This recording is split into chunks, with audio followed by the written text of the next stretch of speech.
Hello everyone, আসসালামু আলাইকুম। আমি চলে এসেছি আমাদের গ্রামের বাড়িতে। চাচার বাড়িতে ইফতারের দাওয়াত ছিল, সেখানে চলে এসেছি।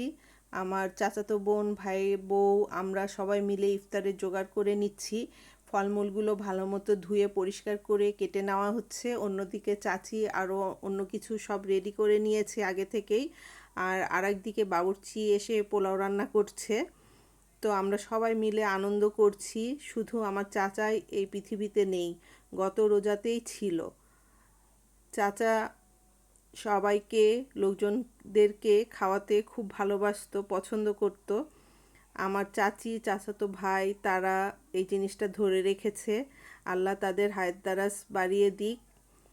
আমার চাচার জন্য দোয়া করবেন। আমার চাচা যেন বেহেশতের সর্বোচ্চ স্থানে আল্লাহ তাকে রাখেন, তাকে অনেক ভালো রাখুক।